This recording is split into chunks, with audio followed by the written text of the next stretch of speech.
Imagine waking up every morning with one terrifying question gnawing at your empty stomach. Will I eat today, or will I slowly starve to death like my neighbor did last winter?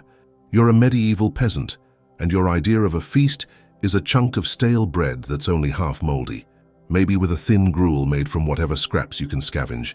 Forget everything you think you know about medieval banquets and royal feasts, because we're about to expose the brutal reality of peasant nutrition, where malnutrition wasn't just common, it was practically guaranteed, and where a single bad harvest could sentence entire villages to death by starvation.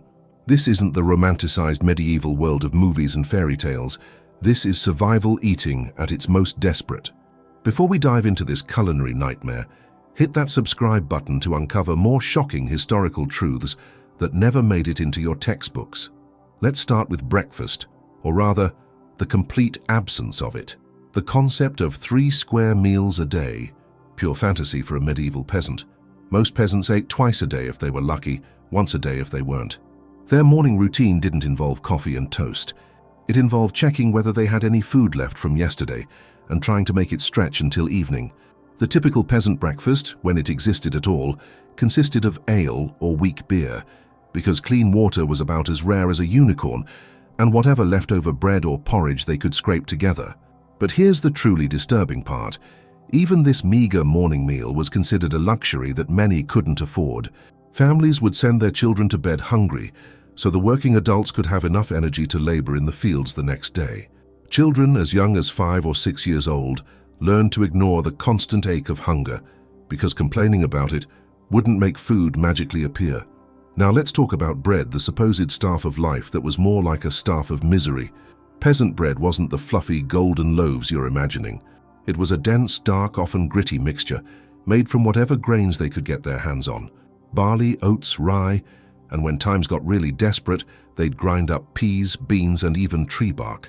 The wealthy ate white bread made from wheat, but peasants, they got what historians charmingly call black bread or horse bread, which was so coarse and hard that it could literally break your teeth. And here's the truly revolting part. This bread often contained sand, dirt, and sometimes even mouse droppings that got mixed in during the grinding process. The baking process itself was a nightmare of contamination and desperation. Most peasants didn't have ovens, so they'd take their dough to communal ovens owned by their feudal lords, who charged them a fee they could barely afford. The ovens were rarely cleaned, and multiple families' breads would be baked together, spreading any contamination from one loaf to another. Sometimes the bread would come out partially raw in the center, but burned on the outside, creating a texture that was simultaneously soggy and rock-hard. Peasants would eat this monstrosity anyway, because throwing away food, no matter how terrible, was equivalent to throwing away life itself. But wait, it gets worse. When harvest failed, which happened regularly due to weather, war, or disease, peasants would resort to what they called famine foods. We're talking about acorns, chestnuts, and tree bark ground into flour. They'd eat grass, literally grass, boiled into a pathetic soup. They'd consume clay mixed with whatever plant matter they could find, creating a substance that filled their stomachs but provided zero nutrition and often caused severe digestive problems that could be fatal. Some desperate souls would even eat leather goods, boiling their shoes and belts into a grisly stew. Historical records from the Great Famine of 1315 to 1322 describe peasants eating cats, dogs, and even resorting to cannibalism when all other options were exhausted. The preparation of these famine foods was an art form born of desperation. Acorns, for instance, had to be processed extensively to remove their bitter tannins. Peasants would crush them, leach them in water for days, then dry and grind them into a flour that was still barely edible. Tree bark required careful selection, with birch and pine being preferred, and had to be dried, ground, and mixed with what little grain they had left.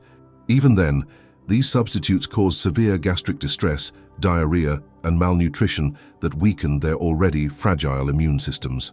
The peasant diet consisted mainly of porridge, and not the creamy, sweet variety you might enjoy today. Medieval peasant porridge was a watery mess made from whatever grains were available, often barley or oats, boiled with water and maybe, if they were incredibly fortunate, a tiny bit of salt. This grey, lumpy concoction was their primary source of calories, and they'd eat it day after day, month after month, until their bodies were practically crying out for nutrients they'd never receive.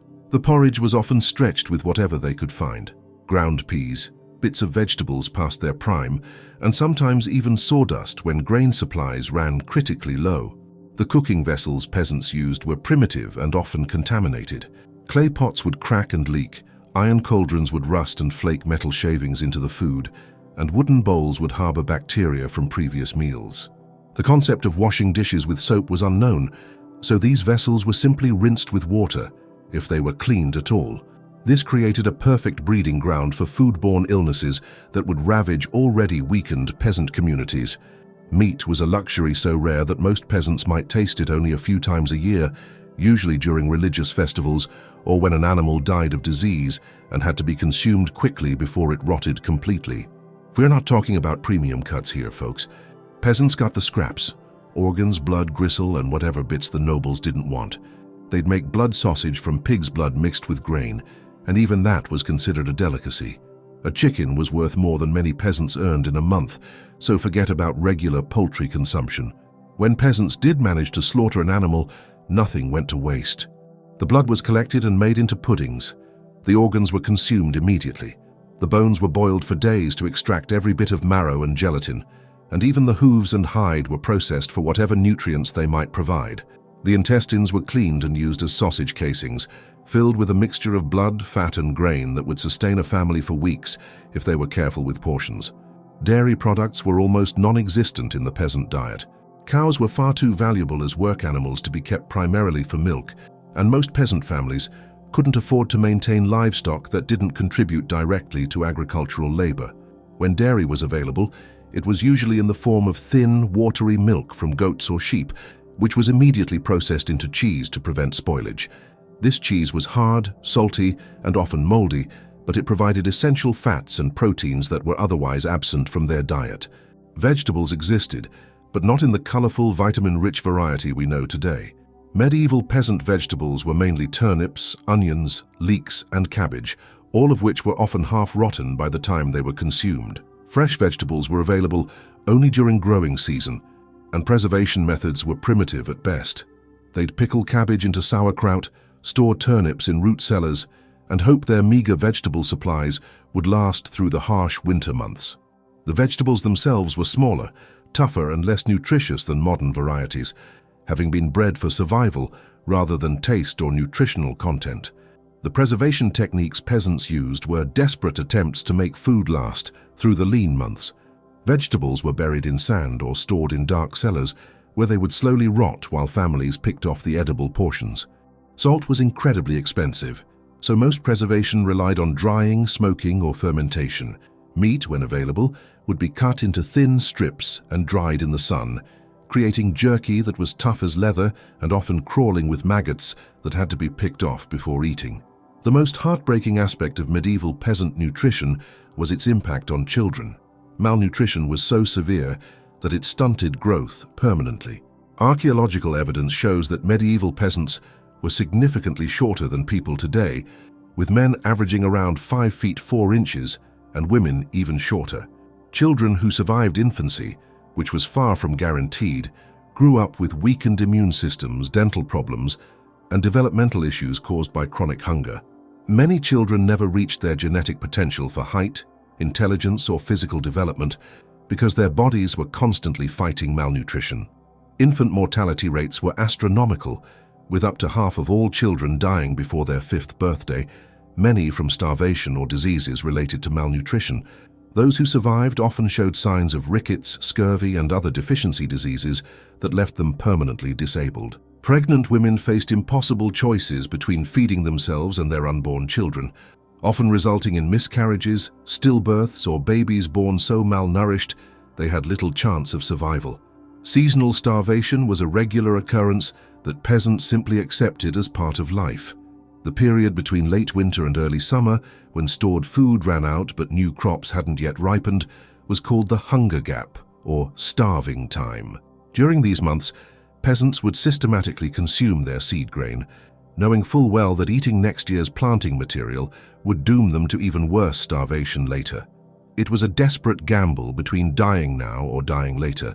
Communities would hold lotteries to decide which families would receive the last scraps of food, and entire villages would watch helplessly as their weakest members slowly wasted away. This seasonal cycle created a psychological horror that modern people can barely comprehend. Peasants spent their entire lives knowing that starvation was always just months away. They would count every grain of wheat, measure every spoonful of porridge, and calculate whether they had enough food to survive until the next harvest. The anxiety and despair this created affected entire communities, leading to increases in violence, theft, and abandonment of children who couldn't be fed. Here's where the reality gets truly disturbing. Peasants developed a psychological relationship with hunger that's difficult for modern people to comprehend. Constant malnutrition affected their mental state, making them listless, irritable, and prone to what medieval chroniclers described as melancholy madness. Entire communities would sink into despair during famine years, with reports of people simply giving up and waiting to die rather than continuing the struggle to find food. The constant stress of hunger affected their ability to think clearly, make decisions, and maintain social relationships. The social hierarchy was brutally evident in food distribution.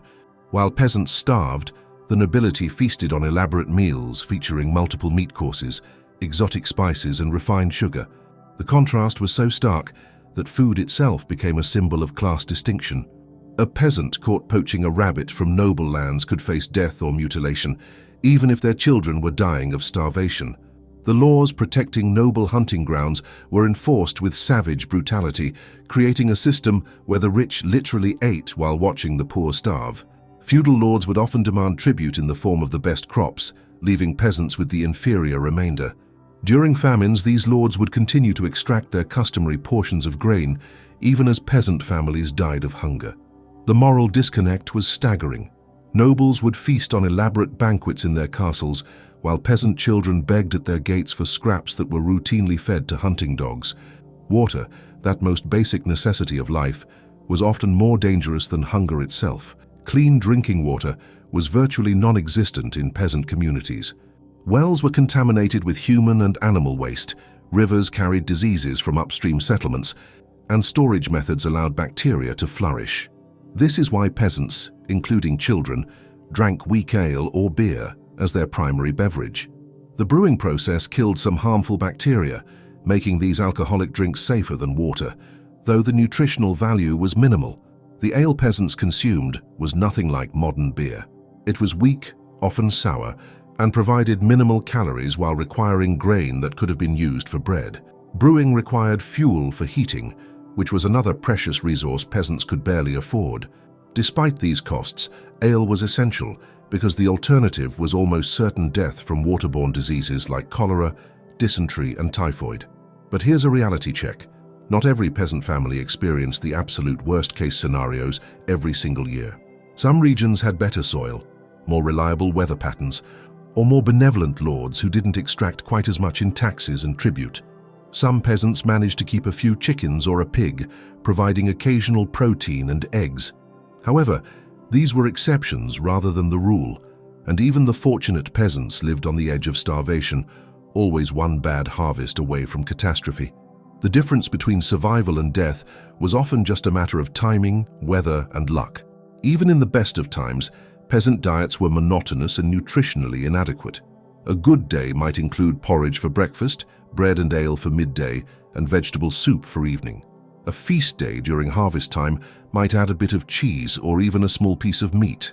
But these good times were temporary and could end without warning when disease struck their animals, weather destroyed their crops, or war ravaged their lands. The psychological trauma of chronic hunger created behaviors that persisted even when food was available.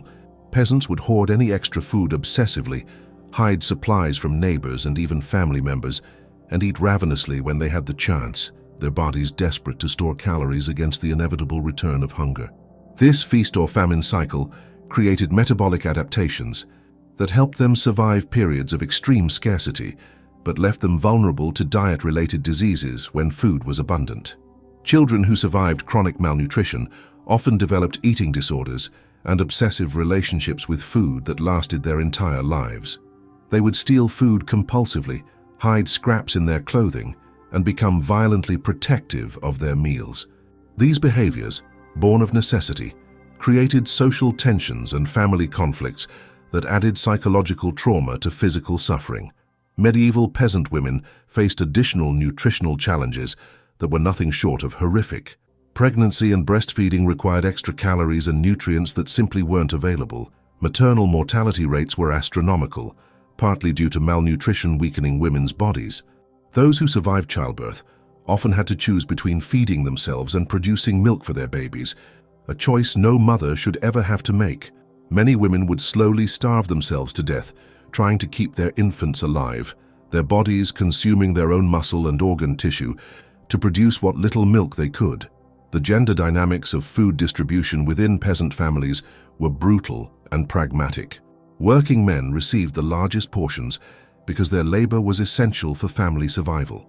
Women and children got whatever remained, which was often barely enough to sustain life. During severe famines, female infants were sometimes abandoned or killed because they were seen as less economically valuable than males who could perform heavy agricultural labor. So there you have it, the absolutely brutal reality of medieval peasant nutrition laid bare. This wasn't just about being hungry occasionally or having simple meals. This was systematic, chronic malnutrition that shaped every aspect of peasant life, from their physical development to their mental health to their social relationships. It was a daily struggle against death that millions of people faced for centuries, a nightmare of hunger that defined the medieval experience for the vast majority of humanity. Next time you complain about your dinner being bland or having to wait 20 minutes for food delivery, remember the medieval peasant who considered a piece of bread without mold to be a genuine blessing. Now, if you found this glimpse into medieval misery, as fascinating as it was disturbing, make sure to subscribe for more historical truths that will make you grateful for your modern life, and hit that notification bell so you never miss our deep dives into the darkest corners of human history.